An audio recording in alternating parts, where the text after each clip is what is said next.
If you're a crooked rider, this can really negatively impact your horse's performance and soundness. It can be quite complex to figure out where it's coming from.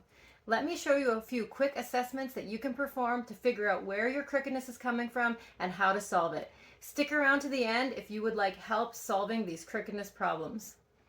You're going to want to video yourself performing a squat from the back. What you're looking for is an asymmetric weight shift. So I'm going to do an asymmetric weight shift to the right, a little bit exaggerated. Notice that my hips go off to the right. Now this can be caused by a really tight left calf. If your left calf is tight, it wants to prevent you from doing dorsiflexion, which is the same thing that causes your heels to be able to go down and your tibia getting closer to your foot like this. If your calf is tight and you're trying to squat, you're going to be, instead of flexing your leg this way, you're going to want to push it off in this direction so this doesn't have to go into dorsiflexion.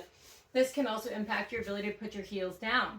If you roll up a mat, raise your heels, and then you're able to perform the squat and you stay straighter, then you know that the problem was coming from the tight calf muscle on your left leg if you shifted to the right, because now that you've raised the heels, you're keeping your legs in plantar flexion instead of dorsiflexion, and that relieved that restriction, so you were able to perform the straight squat. If your hips still move to the side after raising your heels, you know the problem is not coming from the lower legs. It can be coming from the hips or the feet. Our program is going to show you more in-depth ways of assessing those areas to determine if the problem is coming from there, and then give you strategies to help you solve that problem. If it's coming from the hips, for instance, your muscles that internally rotate and flex your right hip, if you're twisting off to the right, can be overactive, causing your right hip and thigh to want to roll in.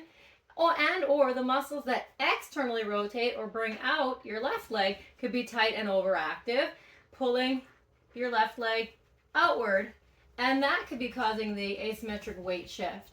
So if you need help learning how to stretch or release and stretch these muscles and then strengthen their opposing muscles, our program's got you. You won't fix it by just stretching both hip flexors. You're going to have to do a different stretch for the TFL that internally rotates your right hip, and you're going to have to do different stretches for piriformis and external rotators on that left hip. So if you want to really even out that crookedness, you're going to need a specific program. Another test you can do both in the saddle or in a chair.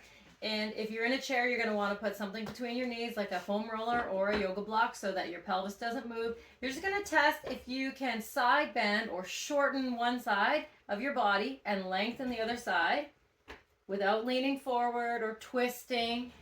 And then do the other side, shorten this side, lengthen this side, and see, can you go as far in each direction? Do you feel things tightening up on one side more than the other? Does one side feel a lot easier to move to? Sometimes when people collapse in the saddle, when they're riding like this, they'll usually find that it's really easy for them to do this exercise to this side and harder to do the exercise on the other side. And simply it's a case of being aware of that, using a mirror when you're riding or someone watching you, and then just cueing yourself, if you tend to tip like this, cueing yourself to shorten your right side and lengthen your left side. But if that's not helping, our program has some exercises to help you elongate the short side and shorten and strengthen the muscles on the long side.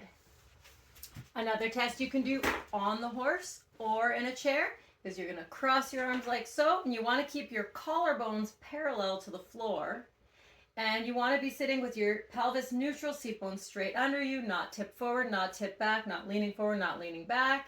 And you're going to try to rotate to one side without collapsing or leaning forward or leaning back, just be neutral. And then to the other side and feel which way is easier. Where are there restrictions? Do you feel something holding you back when you go to one side? Do you feel like you want to tip your neck or tip your body when you go to one side and not the other?